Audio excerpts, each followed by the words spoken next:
ಆರೋಗ್ಯದಿಂದಲೇ ಸಕಲ ಸೌಭಾಗ್ಯ. ಮಾನವನ ಜೀವನಕ್ಕೆ ಆರೋಗ್ಯವೇ ಭಾಗ್ಯ. ಮಾನಸಿಕ, ದೈಹಿಕ, ಸಾಮಾಜಿಕ ಸುಸ್ಥಿತಿ, ಮಹಿಳೆಯರು, ಮಕ್ಕಳು, ಹಿರಿಯರು, ಹದಿಹರೆಯದವರ ಸ್ವಾಸ್ಥ್ಯ ಆರೋಗ್ಯ ಸುಸ್ಥಿರತೆಯೆಡೆಗೆ ಕೊಂಡೊಯ್ಯುವ ಕಾರ್ಯಕ್ರಮವೇ ಆರೋಗ್ಯದಂಗಳ. ತಪ್ಪದೇ ಕೇಳಿ. ಪ್ರತಿ ಬುಧವಾರ ಬೆಳಿಗ್ಗೆ 9:20 ಮರುಪ್ರಸಾರ ಶುಕ್ರವಾರ ಸಂಜೆ 6:50. ತಪ್ಪದೇ ಕೇಳಿ, ನಿಮ್ಮ ನೆಚ್ಚಿನ ಜನಧ್ವನಿ ಬಾನುಲಿಯಲ್ಲಿ.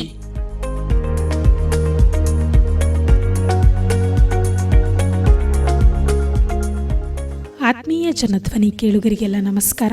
ಇದು ನಿಮ್ಮ ನೆಚ್ಚಿನ ಹಾಗೂ ಮೈಸೂರಿನ ಮೊಟ್ಟಮೊದಲ ಸಮುದಾಯ ಬಾನುಲಿ ಕೇಂದ್ರ ಜನಧ್ವನಿ 90.8 ಕಂಪನಾಂಕದಲ್ಲಿ ಸರಗೂರಿನಿಂದ ಪ್ರಸಾರವಾಗುತ್ತಿದೆ. ನಾನು ನಿಮ್ಮ ಬಾನುಲಿ ಗೆಳತಿ ಅನಿತಾ ಸರಗೂರು. ಎಂದಿನಂತೆ ತಮಗೆಲ್ಲರಿಗೂ ಆರೋಗ್ಯದಂಗಳ ಕಾರ್ಯಕ್ರಮಕ್ಕೆ ಆತ್ಮೀಯವಾದ ಸ್ವಾಗತ. ಕೇಳುಗರೆ, ಇಂದು ವಿಶ್ವ ಏಡ್ಸ್ ದಿನ. 1988ರಿಂದ ಪ್ರತಿ ವರ್ಷ ಡಿಸೆಂಬರ್ 1ರಂದು ಈ ಆಚರಣೆಯನ್ನು ಮಾಡಲಾಗುತ್ತಿದೆ. ಹಾಗಿದ್ರೆ ಬನ್ನಿ ಕೇಳಿದ್ರೆ ಈ ದಿನದ ಆಚರಣೆಯ ಬಗ್ಗೆ ಇನ್ನಷ್ಟು ಮಾಹಿತಿಯನ್ನು ತಿಳಿಯೋಣ. ಈ ಎಲ್ಲ ಮಾಹಿತಿಯನ್ನು ತಿಳಿಸಿಕೊಡಲು ಇಂದು ನಮ್ಮೊಂದಿಗಿದ್ದಾರೆ ವಿವೇಕಾನಂದ ಸ್ಮಾರಕ ಆಸ್ಪತ್ರೆಯ ಸಾಮಾನ್ಯ ರೋಗ ಚಿಕಿತ್ಸಾ ತಜ್ಞರಾದ ಡಾಕ್ಟರ್ ನಾಗೇಶ್ ರವರು. ಮೊದಲಿಗೆ ಅವ್ರನ್ನ ಕಾರ್ಯಕ್ರಮಕ್ಕೆ ಸ್ವಾಗತಿಸಿ ವಿಶ್ವ ಏಡ್ಸ್ ದಿನದ ಕುರಿತು ಒಂದಿಷ್ಟು ಮಾಹಿತಿಯನ್ನು ತಿಳಿಯೋಣ. ಸರ್, ಮೊದಲನೇದಾಗಿ ಕಾರ್ಯಕ್ರಮಕ್ಕೆ ಆತ್ಮೀಯವಾದ ಸ್ವಾಗತ ಸರ್. ಸರ್, ಮೊದಲಿಗೆ ಏಡ್ಸ್ ಅಂದರೆ ಏನು ಸರ್? ಏಡ್ಸ್ ಅನ್ನೋದು ಒಂದು ಥರದ ಸಾಂಕ್ರಾಮಿಕ ಜೀವಾಣುವಿನಿಂದ ಬರುವಂಥ ಕಾಯಿಲೆ.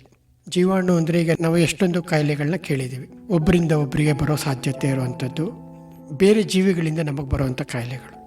ಉದಾಹರಣೆಗೆ ಕಾಲರ ಇರ್ಬೋದು, ಪ್ಲೇಗ್ ಇರ್ಬೋದು, TB ಇರ್ಬೋದು. ಅದೇ ಥರನೇ ಏಡ್ಸ್ ಅನ್ನೋದು ಒಂದು ವೈರಾಣು ಅಂತ ಹೇಳ್ತೀವಿ.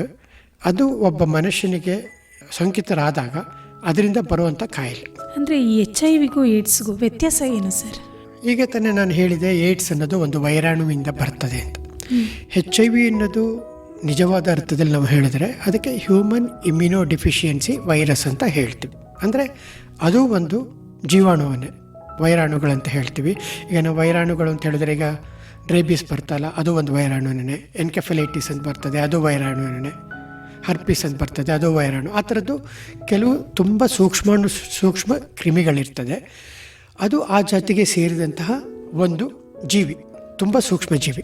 ಅದು ಮನುಷ್ಯನ ವೈರಾಣುವಿಗೆ ಏನಾದ್ರು ಸೋಂಕಿನಿಂದ ಅವರಿಗೆ ಸೋಂಕು ಆದರೆ ಅದರ ಮುಂದೆ ಅವರಿಗೆ ಅದರಿಂದ ಆಗುವ ಬೇರೆ ಬೇರೆ ಪರಿಣಾಮಗಳು, ಮುಖ್ಯವಾಗಿ HIV ವೈರಾಣು ಒಬ್ಬ ಮನುಷ್ಯನಿಗೆ ತಗಲಿದರೆ ಏನಾಗ್ತದೆ ಅಂದರೆ ಅವನ ಜೀವದಲ್ಲಿ ಜೀವ ನಿರೋಧಕ ಶಕ್ತಿ ಕಡಿಮೆಯಾಗ್ತಾ ಹೋಗ್ತದೆ. ಅದು ಒಂದಿನ 2 ದಿನದಲ್ಲಾಗೋದಲ್ಲ, ದಿನಾನುಗಟ್ಟಲೆ, ತಿಂಗಳಾನುಗಟ್ಟಲೆ, ವರ್ಷಾನುಗಟ್ಟಲೆ ಆಗ್ತಾ ಹೋಗ್ತದೆ. ಅದು ಕಮ್ಮಿ ಆಗ್ತಾ ಹೋದಂಗೆ ಅವನ ದೇಹಕ್ಕೆ ಬೇರೆ ಬೇರೆ ಕಾಯಿಲೆಗಳು ಬರೋ ಸಾಧ್ಯತೆ ಇದೆ. ಆಪರ್ಚುನಿಸ್ಟಿಕ್ ಅಂತ ಇನ್ಫೆಕ್ಷನ್ಸ್ ಅಂತ ಹೇಳ್ತೀವಿ. ಆ ಎಲ್ಲ ಕಾಯಿಲೆಗಳು, ಆ ಇನ್ಫೆಕ್ಷನ್ಗಳು, ಆ ಸೋಂಕುಗಳು ಎಲ್ಲ ಬರುತ್ತಲ್ಲ, ಆ ಗುಂಪಿಗೆ ಅಥವಾ ಇದೇನೇ ಮುಂದುವರಿದ ಭಾಗ, ತುಂಬ ರೋಗ ನಿರೋಧಕ ಶಕ್ತಿ ಕಳೆದುಕೊಂಡಾಗ ಬರುವ ಒಂದು ಚಿಹ್ನೆಯೇ ಏಡ್ಸ್ ಕಾಯಿಲೆ. ಅಂದರೆ ಒಟ್ಟು ಈ HIV ವೈರಾಣು ತುಂಬ ಜಾಸ್ತಿಯಾಗಿ ಒಂದು ರೋಗ ನಿರೋಧಕ ಶಕ್ತಿ ಕಡಿಮೆ ಆದಾಗ ಅದು ಏಡ್ಸ್ ಆಗಿ ಇದಾಗುತ್ತೆ ಅಂತ ಹೇಳ್ತಾ ಇದ್ದೀರಿ. ಪ್ರತಿ ವರ್ಷ ನಾವು ಡಿಸೆಂಬರ್ 1ನೇ ತಾರೀಕು ವಿಶ್ವ ಏಡ್ಸ್ ದಿನವನ್ನು ಆಚರಣೆ ಮಾಡ್ತಾ ಇದ್ದೀವಿ ಸರ್. ಹಾಗಿದ್ರೆ ಇದರ ಹಿನ್ನೆಲೆ, ಉದ್ದೇಶ ಹಾಗೂ ಮಹತ್ವವನ್ನು ನಮಗೆ ಮತ್ತು ನಮ್ಮ ಕೇಳುಗರಿಗೆ ತಿಳಿಸ್ಕೊಡೋದಾದ್ರೆ ಸರ್?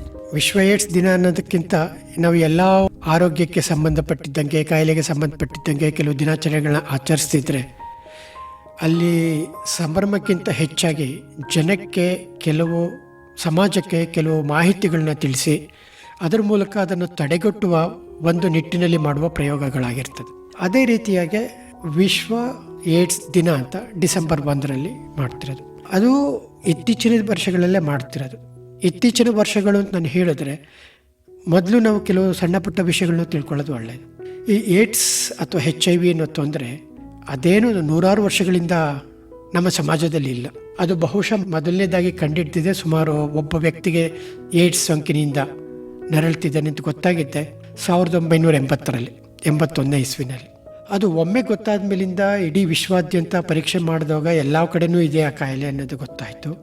ಆ ಕಾಯಿಲೆಗೆ HIV ಸೋಂಕು ಕಾರಣ ಅಂತಲೂ ಗೊತ್ತಾಯಿತು. ಅದರಿಂದ ಸುಮಾರು ಜನ ಸಾವು ನೋವುಗಳಿಂದ ಸಂಭವಿಸಿತ್ತು. ಅದೆಲ್ಲ ಆಗ್ತಿದ್ದಾಗ ವಿಶ್ವಸಂಸ್ಥೆಯಲ್ಲೇ ಕಾರ್ಯನಿರತವಾಗಿದ್ದ ಕೆಲವು ವ್ಯಕ್ತಿಗಳು ಈ ವಿಷಯಗಳನ್ನೆಲ್ಲ ತಿಳಿದಾಗ ಯಾವತ್ತಾದರೂ ಒಂದಿನ ಆ ದಿನವನ್ನು ನಿಗದಿಪಡಿಸಿ ಆ ದಿನಗಳಲ್ಲಿ ಈ ಥರ ಸಾವು ನೋವು ಸಂಬಂಧಿತರಿಗೆಲ್ಲ ಅವ್ರನ್ನ ಸ್ಮರಿಸಿಕೊಂಡು ಅದರ ಮೂಲಕ ಜನರಿಗೆ ಇದರ ಬಗ್ಗೆ ಹೆಚ್ಚು ತಿಳುವಳಿಕೆ ಕೊಡಬೇಕು ಅನ್ನೋದು ಒಂದು ಯೋಚನೆ ಬಂತವ್ರಿಗೆ. ಹಾಗೆ ಅವರು ಡಿಸೆಂಬರ್ 1ನೇ ತಾರೀಕು ತೊಗೊಂಡ್ರು. ಮುಖ್ಯವಾಗಿ ಅವ್ರನ್ನೆಲ್ಲ ಸ್ಮರಿಸ್ಕೊಳ್ಳೋ ದಿನ ಅದು ಬರ್ತಿದೆ. ಯಾರು ಆ ಕಾಯಿಲೆಯಿಂದ ಮೃತಪಟ್ಟಿರ್ತಾರೆ ಅವ್ರನ್ನೆಲ್ಲ ಸ್ಮರಿಸುತ್ತಾ ಇದನ್ನು ಇಂಥ ಒಂದು ಪಿಡುಗನ್ನು ಮಹಾಮಾರಿಯನ್ನು ತಪ್ಪಿಸೋದಕ್ಕೆ ಏನೆಲ್ಲ ನಾವು ಕೆಲಸ ಮಾಡಬೇಕು ಅನ್ನೋದನ್ನು ನಮಗೆ ಇದುವರೆಗೆ ಆ ವಿಷಯದಲ್ಲಿ ತಿಳಿದಿರುವ ವಿಷಯಗಳನ್ನ ಜ್ಞಾನವನ್ನು ಇಟ್ಕೊಂಡ್ಬಿಟ್ಟು ಇಡೀ ಸಮಾಜಕ್ಕೆ ಅನುಕೂಲಕ್ಕೆ ತಿಳಿಸೋ ದಿನನ ಅವತ್ತಿನ ದಿನ ಉಪಯೋಗಿಸ್ಕೊಂಡಿರ್ತಾರೆ.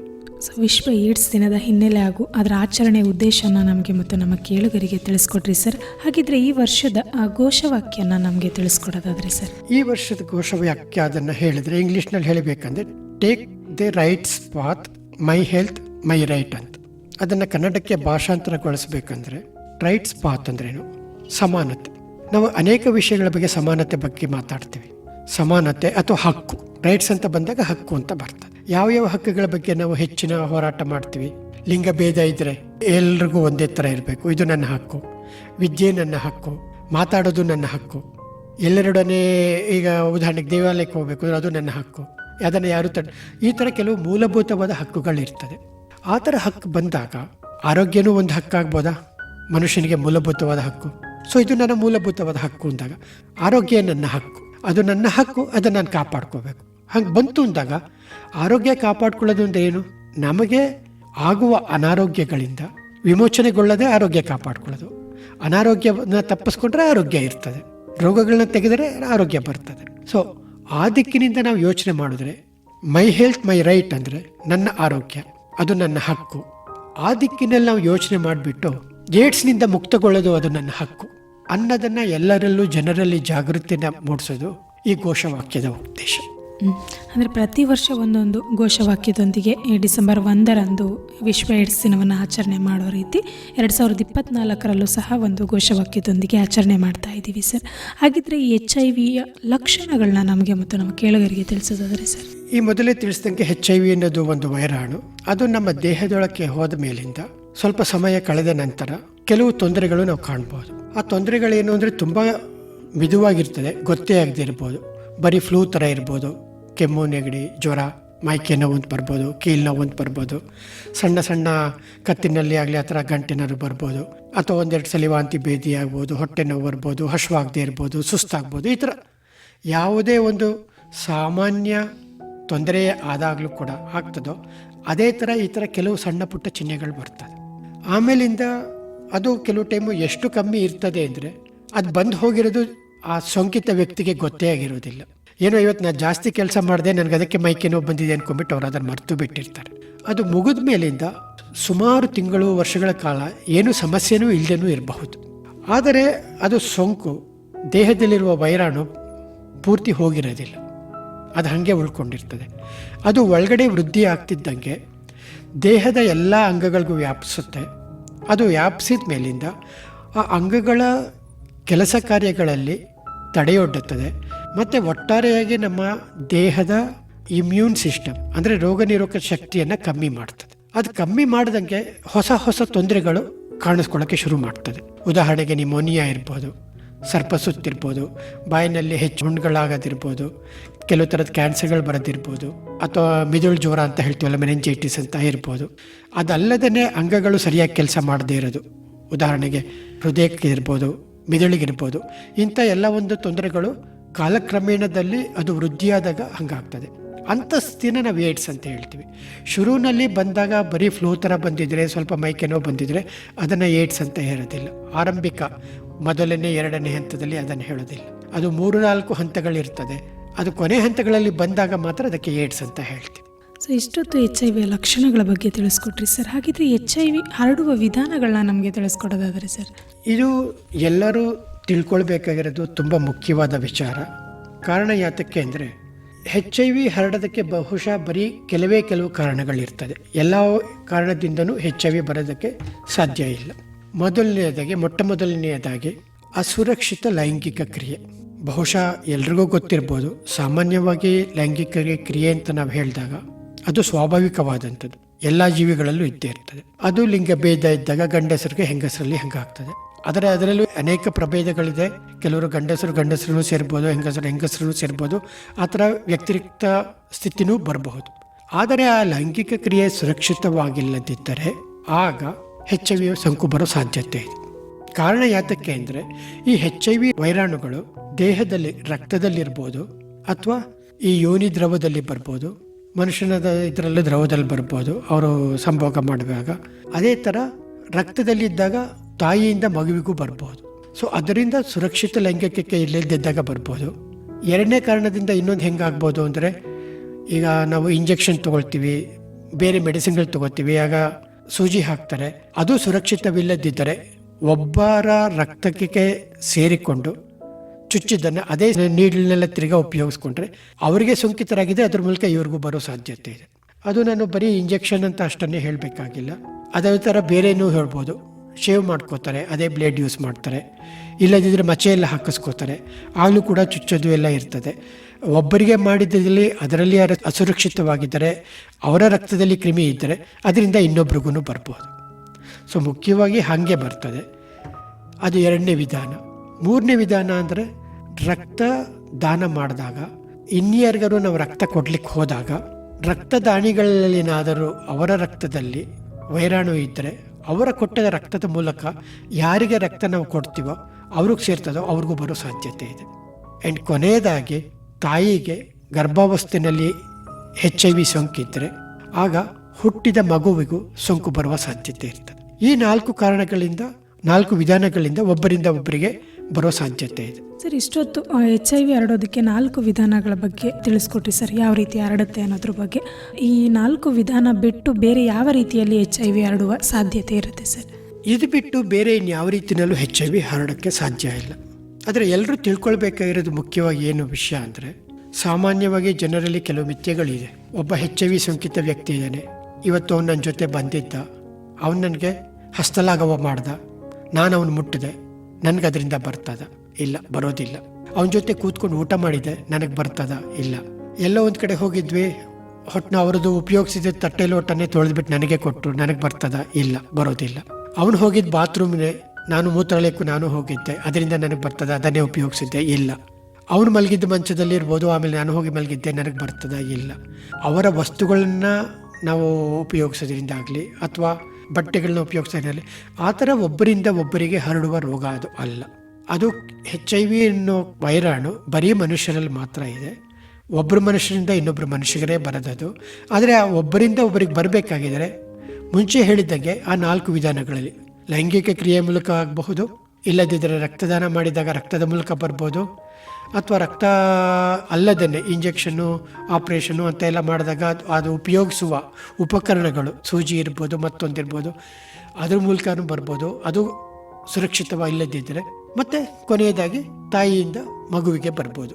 4 ವಿಧಾನ ಬಿಟ್ಟು ಇವಾಗ ಒಂದು ಹಸ್ತಲಾಘ ಮಾಡೋದ್ರಿಂದ ಹಿಡಿದು ಅಥವಾ ಒಂದು ಚುಂಬಿಸೋದ್ರಿಂದ ಹಿಡಿದು ಯಾವುದೇ ರೀತಿಯೂ ಬರೋಕ್ಕೆ ಸಾಧ್ಯತೆ ಇಲ್ಲ. ಹಾಗಿದ್ರೆ ಈ HIV ಬಂದಿದೆ ಅಂತ ಹೇಗೆ ನಾವು ಕಂಡುಹಿಡಿಯೋದು ಸರ್? HIV ಬಂದಿದೆ ಅಂತ ಯಾರಿಗಾದ್ರೂ ಅವರ ತುಂಬ ಮುಂಚೆ ಇತ್ತು. ಶುರುವಿನಲ್ಲಿ ಇದ್ದಾಗ ಅಂದರೆ ಯಾರನ್ನೋ ನೋಡಿಬಿಟ್ಟು ಇವರಿಗೆ HIV ಇರ್ಬೋದು ಅಂತ ಅಂದಾಜು ಮಾಡ್ಲಿಕ್ಕೆ ಹೋಗ್ತಿದ್ರು.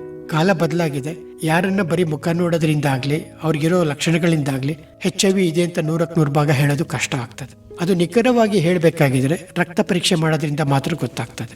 ಸೊ HIV ಇದೆಯಾ ಇಲ್ವಾ ಅಂತ ಗೊತ್ತಾಗಬೇಕಾಗಿದ್ರೆ ಸಂಬಂಧಪಟ್ಟ ವ್ಯಕ್ತಿಗೆ ಯಾರಲ್ಲಿ ನಮ್ಗೆ ಅನುಮಾನ ಇರ್ತದೋ ಅವರ ರಕ್ತವನ್ನು ತೆಗೆದು ಪರೀಕ್ಷೆ ಮಾಡಿದಾಗ ಅದರಲ್ಲಿ ಏನಾದ್ರು ಪಾಸಿಟಿವ್ ಇದ್ದರೆ ಅವರಿಗೆ HIV ಸೋಂಕು ಇದೆ ಅಂತ ಗೊತ್ತಾಗ್ತದೆ. ಅಂದರೆ ಒಂದು ರಕ್ತ ಪರೀಕ್ಷೆಗೆ ಒಳಗಾದ್ರೆ ಮಾತ್ರ ಈ HIV ಸೋಂಕಿದೆ ಇಲ್ಲದಿದ್ರೆ ಗೊತ್ತಾಗಿರೋದಿಲ್ಲ. ಓಕೆ ಸರ್, ಈಗ ಒಬ್ಬ ವ್ಯಕ್ತಿಗೆ HIV ಪಾಸಿಟಿವ್ ಇದೆ ಅಂತಂದರೆ ಅವರಿಗೆ ಆ ಒಂದು ಅಂದರೆ ಏನು ಸಿಂಪ್ಟಮ್ಸ್ ಇರೋದೇ ಇಲ್ಲ ಸರ್. ಈ ಒಂದು ಸಣ್ಣ ಪುಟ್ಟ ಜ್ವರ ಇರುತ್ತೆ ಅಥವಾ ನೆಗಡಿ ಅಥವಾ ಮೈಕೈ ನೋವು ಆ ಥರ ಅಂದ್ಕೊಂಡು ಹೋಗಿ ಆಸ್ಪತ್ರೆಗೆ ತೋರಿಸ್ಕೊಂಡ ನಂತರ ಅವ್ರಿಗೇನಾದರೂ HIV ಪಾಸಿಟಿವ್ ಇದೆ ಅಂತ ಹೇಳಿದ ನಂತರ ಅವರನ್ನು ಒಪ್ಕೊಳ್ಳೋದಕ್ಕೆ ರೆಡಿ ಇರಲ್ಲ, ನನಗೆ ಈ ಥರದ್ದೊಂದು ಕಾಯಿಲೆ ಇದೆ ಅಥವಾ ವೈರಸ್ ನನ್ನಲ್ಲಿದೆ ಅಂತ.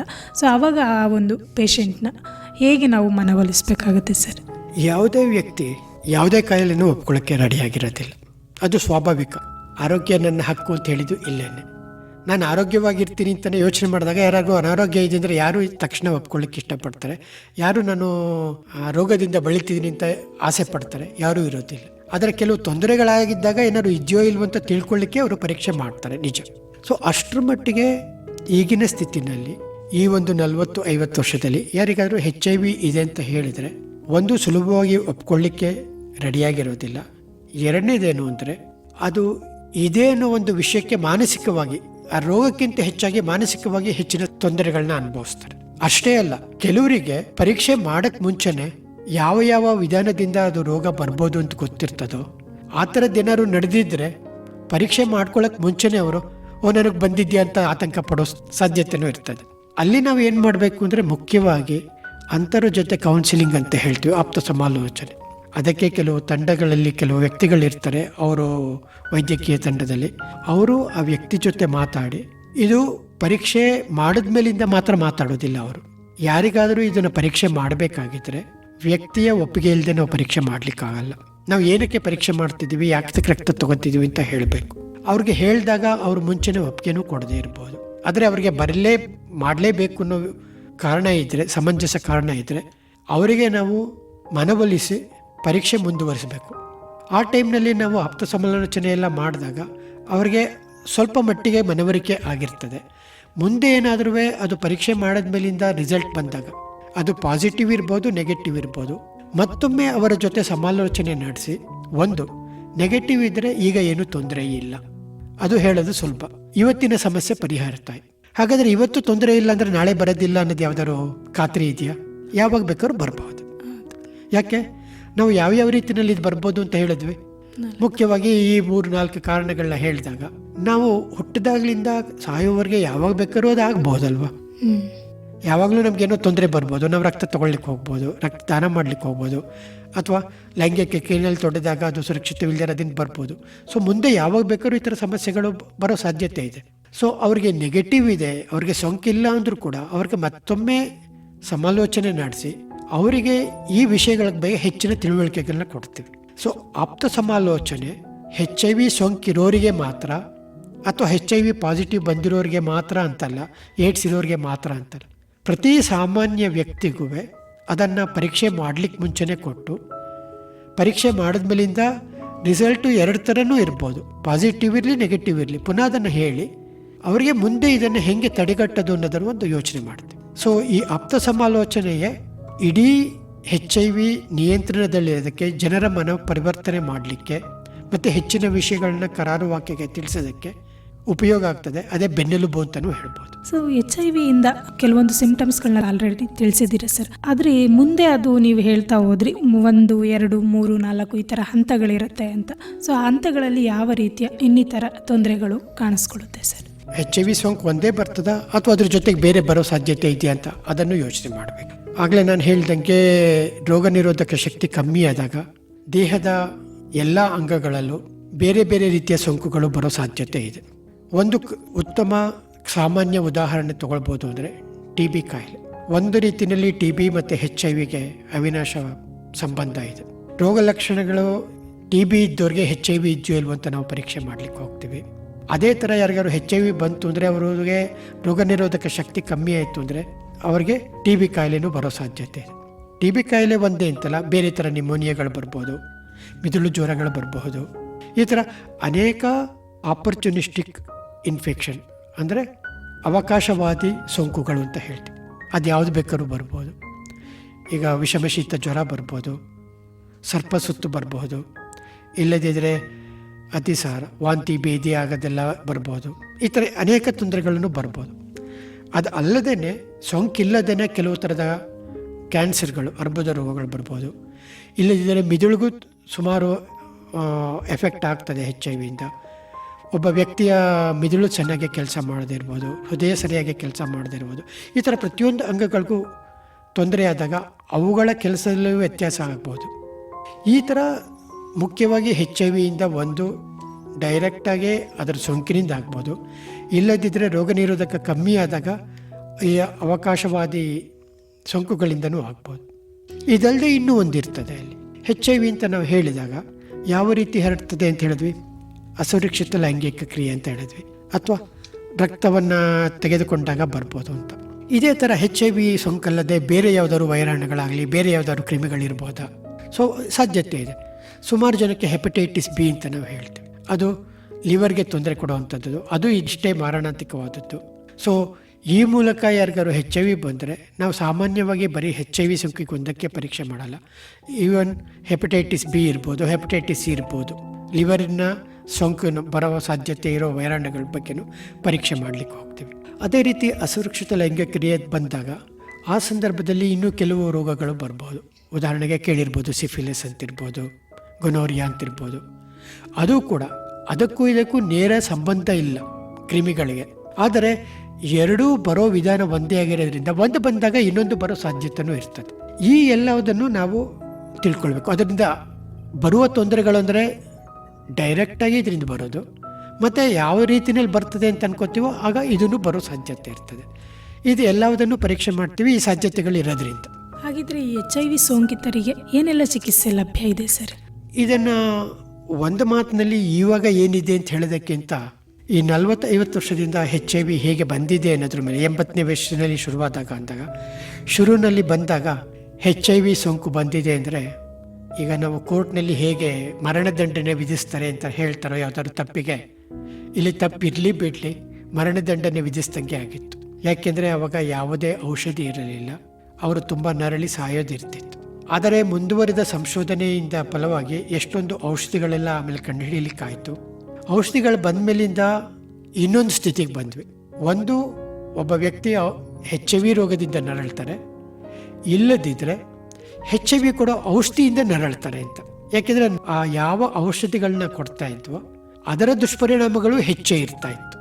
ಆ ಎರಡು ಸಮಸ್ಯೆನೂ ಇರ್ತಿತ್ತು. ಇನ್ನೂ ಹೆಚ್ಚಿನ ಸಂಶೋಧನೆಗಳಾದಾಗ ಈಗ ನಾವು ಸುಮಾರು ಒಂದು 20 ವರ್ಷದಿಂದ ಅಂತ ಹೇಳ್ಬೋದು, ಇನ್ನೂ ಹೆಚ್ಚಿನ ಸುರಕ್ಷಿತವಾದ ಔಷಧಿಗಳೆಲ್ಲ ಬಂದಿದೆ. ಅದೆಲ್ಲ ಬಂದ ಮೇಲಿಂದ ಈಗಿನ ಸ್ಥಿತಿನಲ್ಲಿ ಇವತ್ತೊಂದೇ ಅಲ್ಲ, ಸುಮಾರು ಒಂದು 8-10 ವರ್ಷದಿಂದನೂ ಅಂತಲೂ ಹೇಳಬಹುದು, ಔಷಧಿಗಳು ಎಷ್ಟು ಗುಣಮಟ್ಟದ ಔಷಧಿಗಳಿದೆ ಅಂದರೆ, ಎಷ್ಟು ಸುರಕ್ಷಿತವಾಗಿದೆ ಅಂದರೆ, HIV ಸೋಂಕಿರುವ ವ್ಯಕ್ತಿ ಆ ಔಷಧಿಯನ್ನು ತೆಗೆದುಕೊಂಡ್ರೆ ಎಲ್ಲರಂತೆ ಸಾಮಾನ್ಯ ಜೀವನವನ್ನು ನಡೆಸ್ಬೋದು, ಯಾವುದೇ ತೊಂದರೆನೂ ಬರೋ ಸಾಧ್ಯತೆ ಇರಲ್ಲ. ಅಷ್ಟರ ಮಟ್ಟಿಗೆ ಅದಕ್ಕೆ ಔಷಧಿ ಇದೆ, ಔಷಧಿ ತೊಗೊಳ್ಬೋದು. ಔಷಧಿ ತೊಗೊಳ್ಳೋದ್ರಿಂದ ಅದನ್ನು ಹತೋಟಿ ಇಟ್ಕೋಬೋದು.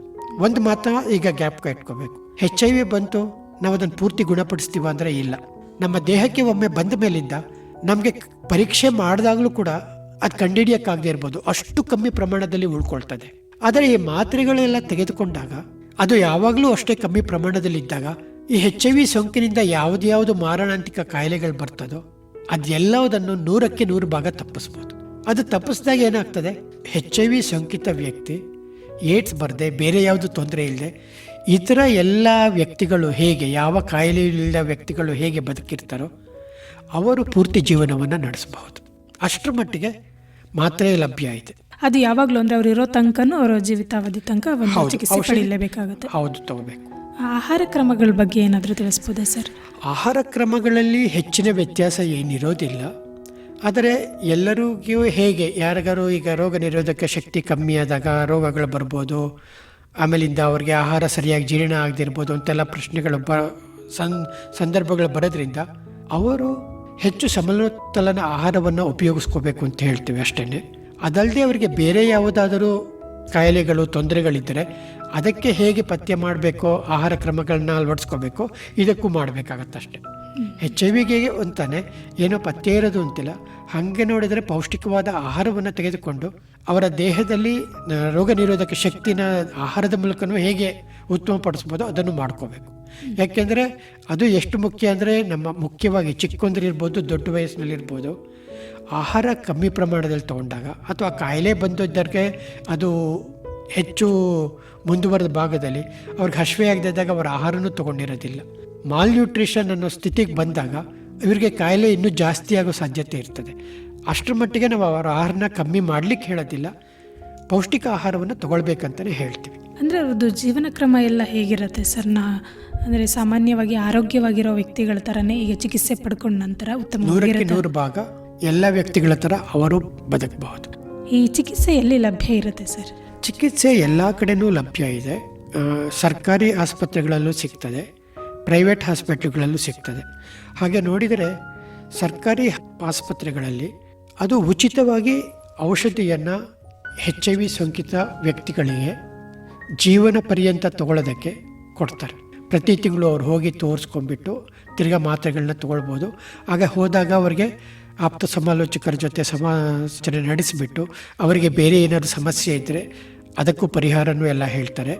ಯಾವುದೇ ತೊಂದರೆ ಇದ್ದರೂ ಅದು ನೋಡ್ಕೋತಾರೆ. ಔಷಧಿ ಮತ್ತು ಪರೀಕ್ಷೆ ಎರಡೂ ಕೂಡ ಎಲ್ಲ ಸರ್ಕಾರಿ ಕೇಂದ್ರಗಳಲ್ಲಿ ಅದು ಉಚಿತವಾಗಿ ಮಾಡ್ತಾರೆ. HIV ಬರದಂತೆ ಮುಂಜಾಗ್ರತೆ ಕ್ರಮಗಳನ್ನ ನಮಗೆ ತಿಳಿಸ್ಕೊಡೋದಾದ್ರೆ ಸರ್? ಯಾವ ವಿಧಾನದಲ್ಲಿ ಅದು ಬರುತ್ತೆ ಅಂತ ನಮಗೆ ಗೊತ್ತಿರುವಾಗ ಆ ವಿಧಾನಗಳಲ್ಲಿ ನಾವು ಸುರಕ್ಷತೆಯನ್ನು ಪಾಲಿಸಿದರೆ ಅದು ಖಂಡಿತ ಬರದಂತೆ ತಪ್ಪಿಸ್ಬೋದು. ಈ ಬರದಂತೆ ತಪ್ಪಿಸ್ಬೋದು ಹೇಗೆ ಅನ್ನೋದಕ್ಕೆ ಹೇಳಲಿಕ್ಕೆ ಮುಂಚೆ ಕೆಲವು ವಿಷಯಗಳನ್ನ ಹೇಳ್ತೀನಿ. ಮೊದಲೇ ಹೇಳಿದೆ, HIV ಅನ್ನೋದು ಬೇರೆ ಯಾವ ಪ್ರಾಣಿಗಳಲ್ಲೂ ಇಲ್ಲ. ಆ ವೈರಾಣು ಬರೀ ಮನುಷ್ಯರಲ್ಲಿ ಇದೆ. ಬಂದರೆ ಮನುಷ್ಯರಿಂದ ಮನುಷ್ಯರಿಗೆ ಬರಬೇಕು. ಅದು ಹಂಗೆ ಬರ್ತದೆ ಅಂತ ಗೊತ್ತಾದಾಗ ನಾವು ಅದನ್ನು ಪೂರ್ತಿ ತಪ್ಪಿಸ್ಬೋದಾ, ಇಡೀ ಮನುಕುಲದಿಂದನೇ ಅದನ್ನು ಹೋಗಲಾಡಿಸ್ಬೋದಾ ಅನ್ನೋ ಪ್ರಶ್ನೆ ಬರ್ತದೆ.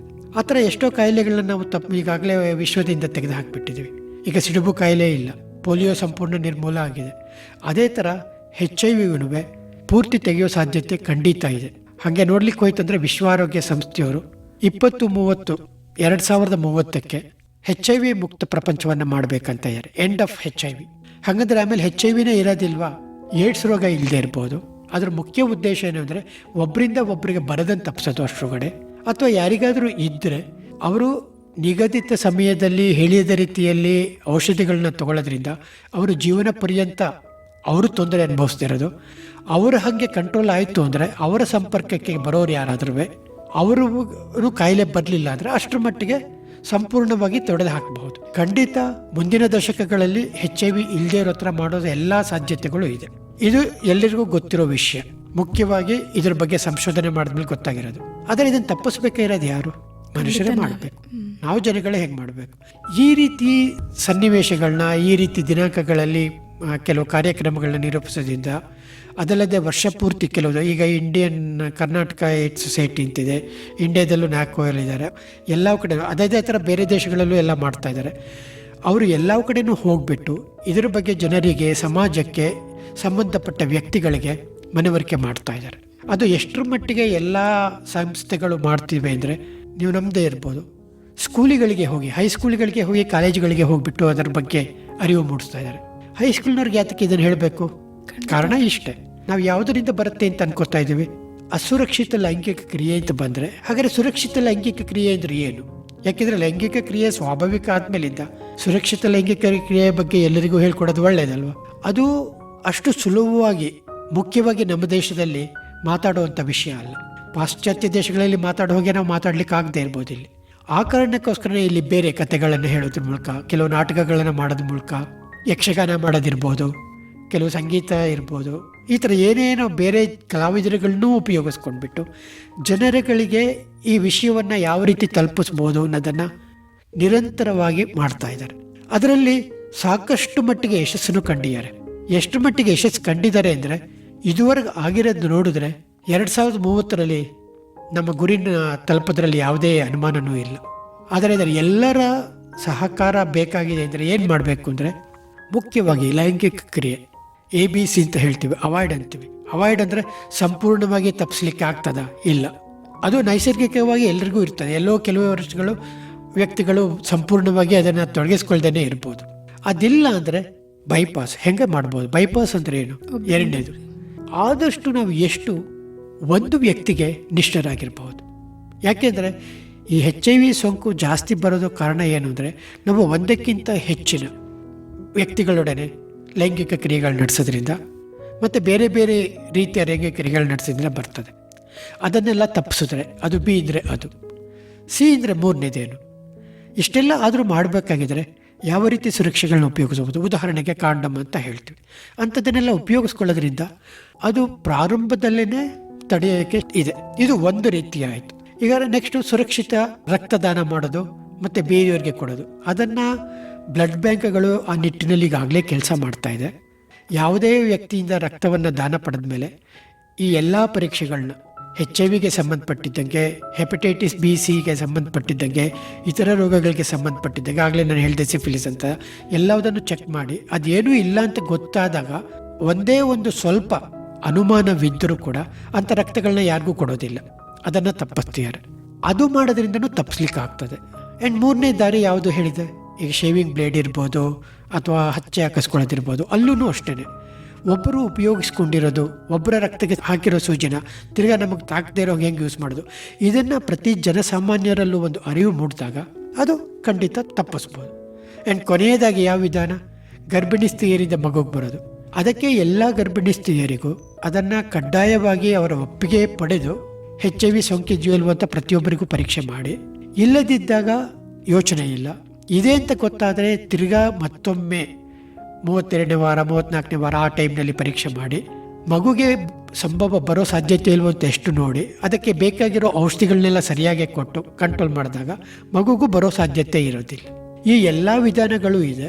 ಮುಖ್ಯವಾಗಿ ಜನಸಾಮಾನ್ಯರಾಗಲಿ ಇದನ್ನು ಏನು ಮಾಡಬೇಕು ಅಂದರೆ ಈ ವಿಷಯಗಳ ಬಗ್ಗೆ ಹೆಚ್ಚಿನ ಅರಿವು ಮೂಡಿಸ್ಕೊಳ್ಳೋದ್ರಿಂದ, ಅದನ್ನು ಅವ್ರ ಜೀವನದಲ್ಲಿ ಅಳವಡಿಸ್ಕೊಳ್ಳೋದ್ರಿಂದ ಖಂಡಿತ HIV ಸಂಪೂರ್ಣವಾಗಿ ತಪ್ಪಿಸ್ಬೋದು. ಸರ್, ಇಷ್ಟೊತ್ತು HIV ಬಾರದಂತೆ ಮುಂಜಾಗ್ರತೆ ಕ್ರಮಗಳ ಬಗ್ಗೆ ಸಾಕಷ್ಟು ಮಾಹಿತಿಯನ್ನು ತಿಳಿಸಿದ್ರಿ.